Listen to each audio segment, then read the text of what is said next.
Hello student, आप लोग कैसे हैं? आई होप आप लोग अच्छे होंगे, एग्जाम की तैयारी कर रहे होंगे। तो आज की इस वीडियो में हम मोस्ट इम्पॉर्टेंट क्वेश्चन को कवर करेंगे। प्रत्येक क्वेश्चन 6 नंबर के होंगे। तो चलिए वीडियो को स्टार्ट करते हैं। तो फ्रेंड्स, स्क्रीन पर आपको क्वेश्चन दिख रहा होगा, ये प्रीवियस ईयर का क्वेश्चन है और ये 6 नंबर का है। इसमें दिया है एक आयताकार मैदान का विकर्ण उसकी छोटी भुजा से 60 मीटर अधिक है। यदि बड़ी भुजा छोटी भुजा से 30 मीटर अधिक है तो मैदान की भुजाएं ज्ञात कीजिए। तो चलिए इसको हम सॉल्व कर लेते हैं। तो फ्रेंड्स, यहाँ लिखेंगे हल। सबसे पहले इसमें कह रहा है एक आयताकार मैदान है, तो यहाँ हम आयत बना लेते हैं ऐसे। देखिए ये आयत और ये आपका विकर्ण हो गया। तो कह रहा है क्वेश्चन में जो छोटी भुजा से ये जो विकर्ण है वो 60 मीटर अधिक है, तो ये छोटी भुजा है तो इसको हम यक्स मान लेते हैं। तो इससे ये 60 मीटर अधिक है तो यक्स प्लस 60 हो जाएगा। और आगे क्वेश्चन में कह रहा है यदि बड़ी भुजा छोटी भुजा से 30 मीटर अधिक है, तो ये जो बड़ी भुजा है छोटी भुजा से कितने मीटर अधिक है? 30 मीटर अधिक है। तो इसको इस तरह लिखेंगे। अब आप यहाँ देख सकते हैं कि ये चौड़ाई है और ये लंबाई है। एक प्रकार से इसको अगर देखा जाए तो ये कर्ण है। ये आयत का तो विकर्ण है, लेकिन ये जो आपका आयत होता है ये 90 डिग्री का यहाँ कोण होता है, तो ये एक प्रकार से कर्ण भी है। तो सबसे पहले जो यहाँ हम लिखें इसको यहाँ हम लिखते हैं, लिखेंगे माना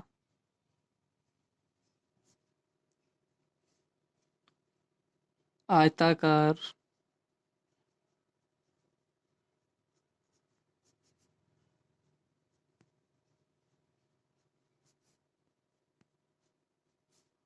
आयताकार मैदान की चौड़ाई यक्स मीटर है।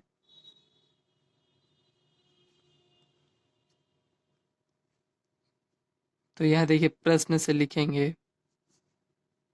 प्रश्न से तथा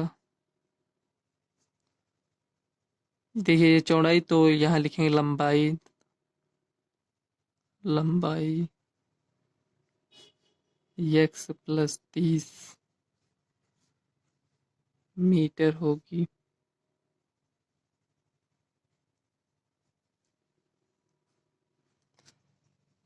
और ये जो विकर्ण है ये आपका एक्स प्लस 60 है, तो यहाँ लिखेंगे विकर्ण एक्स प्लस 60 मीटर है। अगर आप इसको ध्यान से देखें तो ये एक प्रकार से देखा जाए तो ये जो बना है इतना, ये समकोण त्रिभुज बना है। क्योंकि ये 90 है तो ये आपका कर्ण का काम करेगा। तो ये क्या है? ये ऊंचाई है। और ये क्या है? आधार है। ये कर्ण है। तो यहाँ आप लिखेंगे पाइथागोरस प्रमेय से।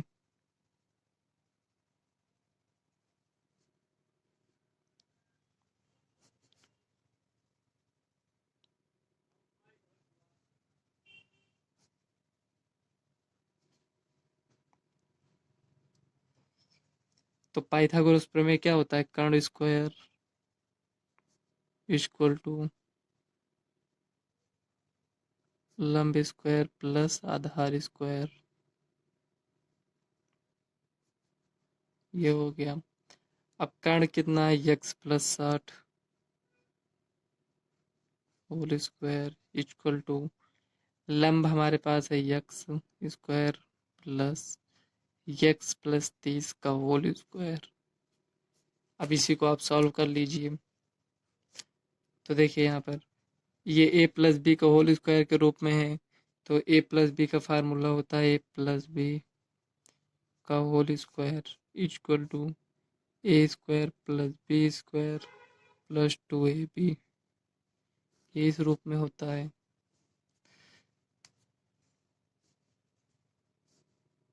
तो यहाँ आप देख सकते हैं ए की जगह पर क्या है? यक्स है। बी की जगह पर 60 है। तो यहाँ ए की जगह पर यक्स लिखेंगे, बी की जगह पर 60। तो यक्स स्क्वायर प्लस 60 का स्क्वायर प्लस 2 गुणे यक्स गुणे 60 equal to x square plus उसी तरह इसमें भी है, तो यहाँ लिखेंगे एक्स स्क्वायर प्लस 30 का स्क्वायर प्लस, देखिए इसको यहाँ देखिए 2 गुणे यक्स,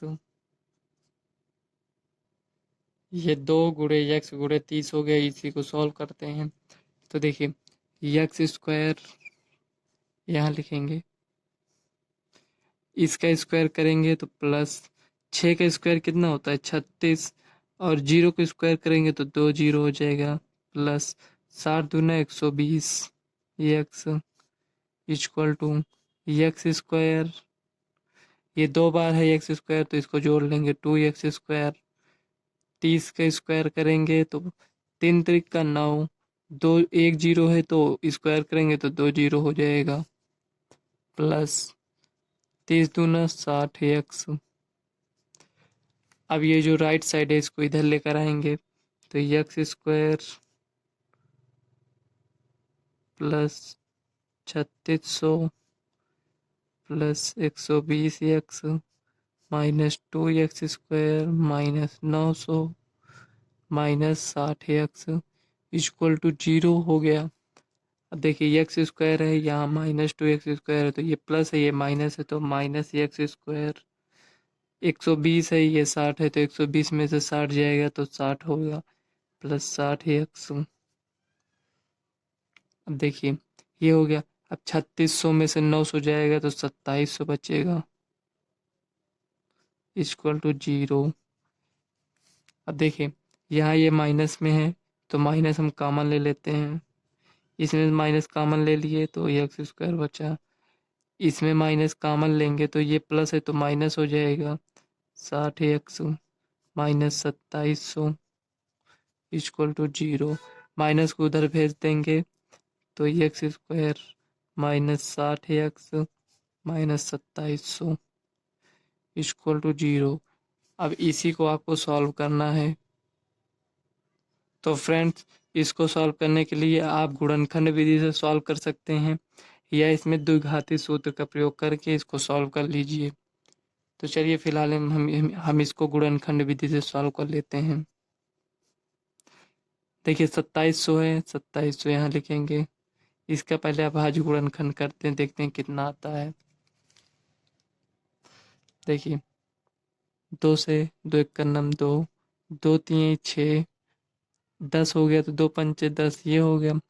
अब 2 से 2 छंग 12, अब यहाँ 15 हो गया, 2 7 14, 2 पंचे 10 ये हो गया, 7 5 12 6 18, 3 से कट जाएगा तो 3 दूना 6, 3 दूना 6, 3 पचे 15, 3 से एक बार और काटेंगे तो 3 सत्ते 21, 3 पचे 15, 3 दूना 6, 3 पचे 15, 5 से कटेगा तो ये हो गया। अब देखिए अभाज्य गुणनखंड के रूप में हमारे पास ये सब सही संख्याएं हैं, तो इसमें से हमें 2 संख्याएं ऐसी लेनी है कि उन्हें जोड़ दें या घटा दें तो माइनस 60 एक्स हमें प्राप्त हो। तो देखिए चेक करते हैं इसको, 2 दूनी 4 3 12, 12 3 36 मान लेते हैं, 36 पचम 25 3 75। आप देख सकते हैं कि ये दोनों संख्याओं को गुणा करने पर इतना तो आ जाएगा, लेकिन अगर इसको हम जोड़ेंगे या घटाएंगे तो क्या इतना आएगा? नहीं आएगा। क्यों नहीं आएगा? 15 में से 6 गया 9, 6 में से 3 गया 3, ये हो गया। 39 आ रहा है इसमें तो 60 है, इसका मतलब ये नहीं होगा। अब और चेक करते हैं। देखिए फ्रेंड्स इसको इसी तरह चेक करना पड़ता है कि कौन सी 2 संख्याएं लें कि इसके बराबर हो जाएं। तो जब आप सवाल इसी तरह लगाते रहेंगे ना तो आपको खुद ही ये समझ में आने लगेगा। अब देखिए इसमें ये तो मान लीजिए फेल हो गया। दूसरा अब देखते हैं, 2 3 6, 6 पंचे 30, तो एक हमें मिल गया। एक ये संख्या लिए 2 3 6, 6 पंचे 30, एक ये वाली संख्या लिए, एक ये वाली और एक ये वाली, तो 2 3 6 पंचे 30, तो 30 हो गया। अब जो संख्या बची है उसे गुणा करते हैं। देखिए 2 बचा है, ये 3 बचा है, 2 3 6, 6 त्रिक 18 पंचे 90, ये 90 2 संख्या हमें मिल गई है।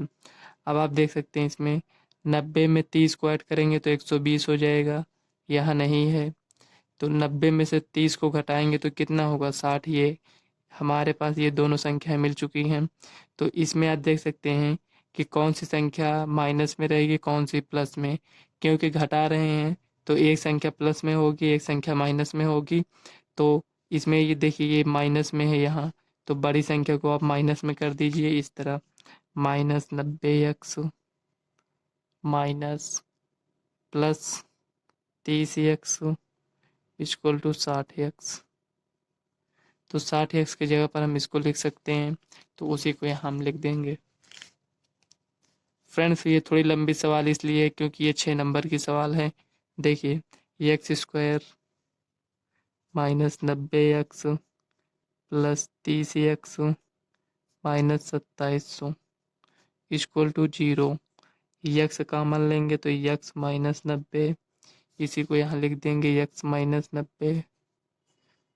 अब आप यहाँ देख सकते हैं यक्स तो यहाँ है, ये +30 है तो यहाँ लिख दीजिए यक्स +30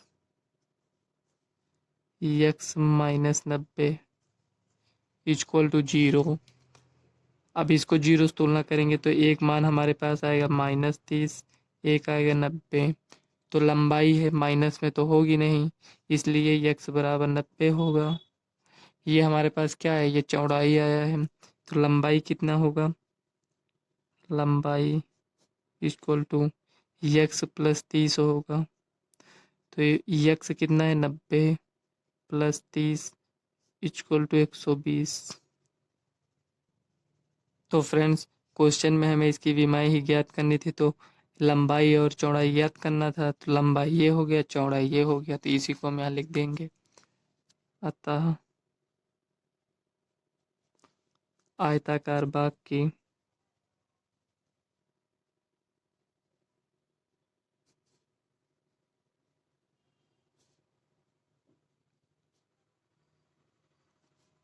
यक्स बराबर यक्स प्लस, यहाँ लंबाई कितना है, ये 120 है, तथा चौड़ाई कितना है 90 है, तो यहाँ लिखेंगे 90 मीटर। तो फ्रेंड्स यही आपका फाइनल आंसर हो जाएगा। तो फ्रेंड्स चलिए नेक्स्ट सवाल देख लेते हैं।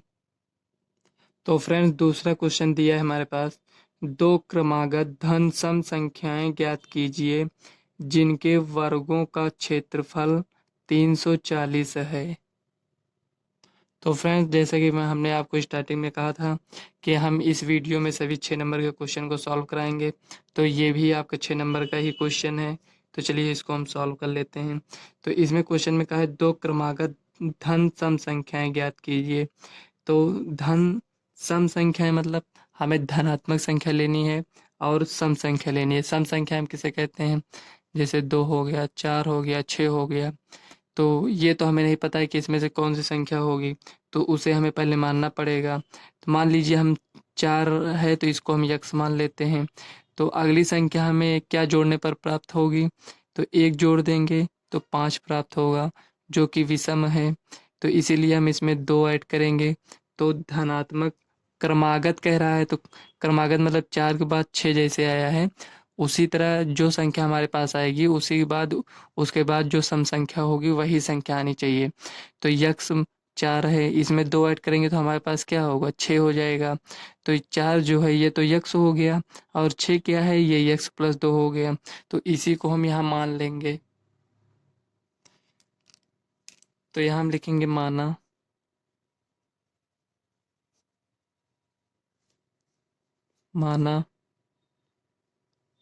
प्रथम क्रमागत धन सम संख्या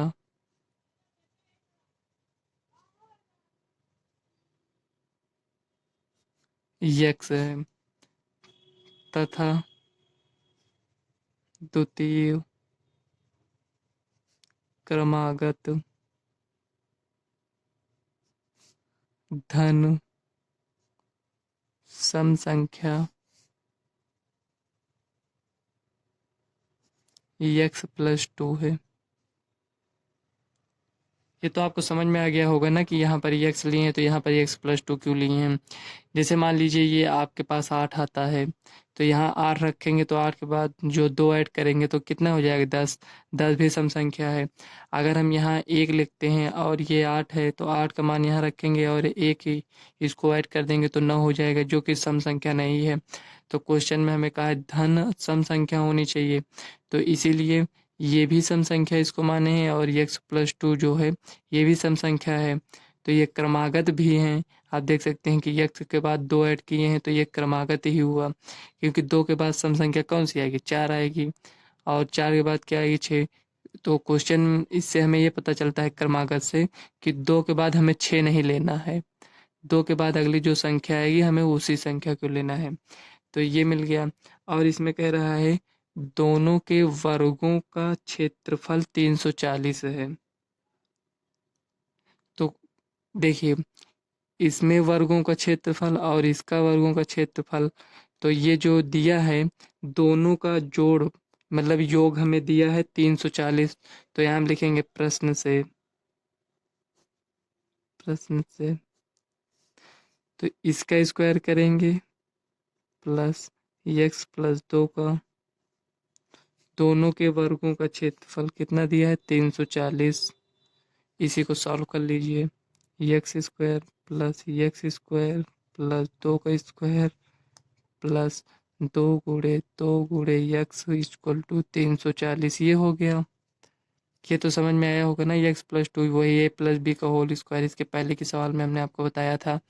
तो ये x² है तो 2x² + 4 ये हो गया, 2 दूनी 4x + 4x -340 = 0।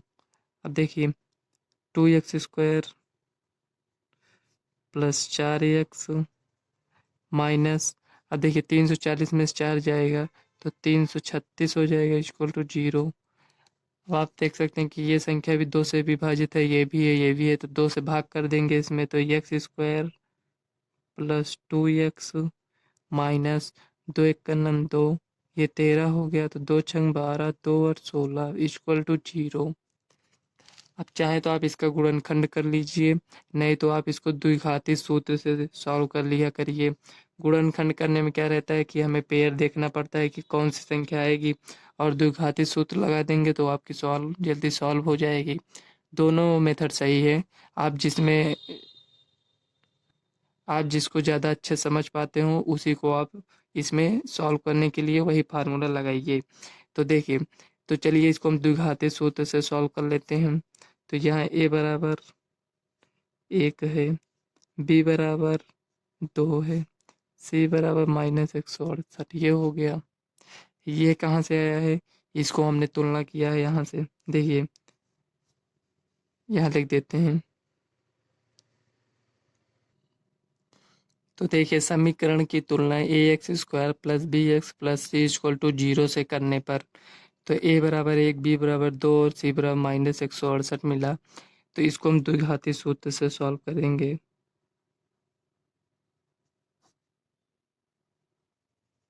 क्योंकि इसमें हमें ये नहीं कहा है गुणनखंड विधि से सॉल्व करना है या द्विघाती सूत्र से। तो जब ये ना कहा रहे कि मतलब द्विघाती सूत्र से सॉल्व करना है या गुणनखंड, तो आप किसी भी विधि से इसको सॉल्व कर सकते हैं।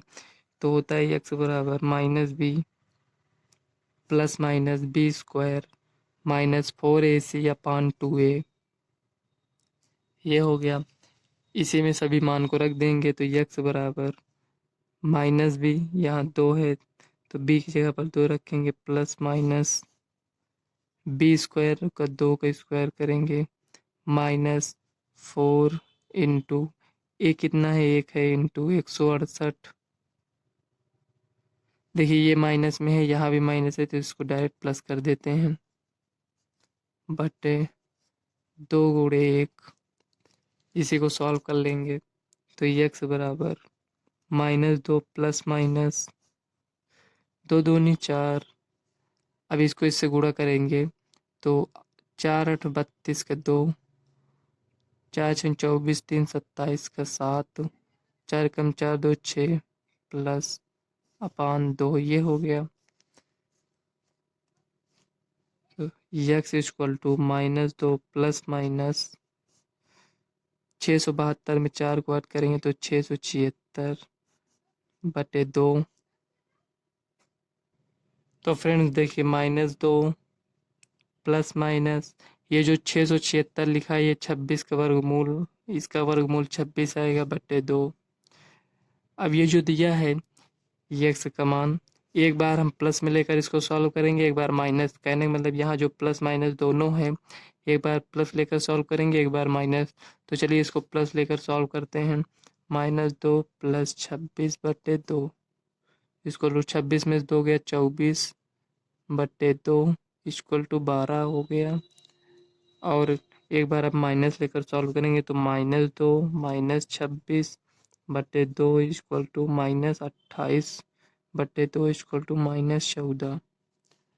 तो देखिए एक वैल्यू पॉजिटिव में आया है और एक वैल्यू निगेटिव में आया है। तो निगेटिव वैल्यू को नहीं लेंगे क्योंकि धन सम संख्या लेना है, धन मतलब धनात्मक लेना है, तो इसमें तो ऋणात्मक है इसलिए इसको हम छोड़ देंगे। x बराबर 12 है तो यहाँ प्रथम लिखेंगे, अतः प्रथम धन सम संख्या x बराबर 12 तथा द्वितीय धन सम संख्या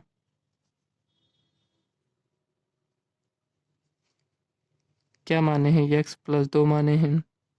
तो x के बराबर 12 प्लस 2 इक्वल टू 14।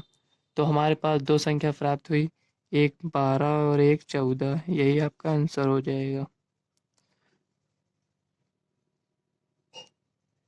तो फ्रेंड्स इसी सवाल को यदि आप द्विघाती सूत्र से नहीं सॉल्व करना चाहते हैं तो गुणनखंड विधि से यदि आप इसको सॉल्व करना चाहें, ये जो दिया है आपके पास, तो इसमें दो संख्या में ऐसी लेनी है कि गुणा करें तो 168 हो जाए, जोड़ दें या घटा दें तो 2x आना चाहिए। तो वो संख्या है आपके पास 12 और 14 होंगी। तो यहाँ पर प्लस में है तो 14 को प्लस में ले लीजिए और इसको माइनस में ले लीजिए। दो संख्या में ये मिल गया, तो इसी से आप इसको सॉल्व कर लीजिएगा। तो द्विघाती सूत्र से हमने आपको बता दिया है, गुणनखंड विधि से अगर आप सॉल्व करना चाहें तो देखिए दोनों संख्या हमने आपको बता दिया है। अगर आप गुणनखंड विधि से भी सॉल्व करेंगे तब भी आपका मान उतना ही आएगा। तो फ्रेंड्स इस वीडियो को हम यहीं तक रखते हैं। अगर वीडियो आपको अच्छी लगे तो वीडियो को लाइक व चैनल को सब्सक्राइब कर लेना ताकि आने वाले वीडियो का नोटिफिकेशन आप तक सबसे पहले पहुंचे। तो चलिए मिलते हैं नेक्स्ट वीडियो में, तब तक के लिए बाय। और आप इसी तरह एग्जाम की तैयारी करते रहिए।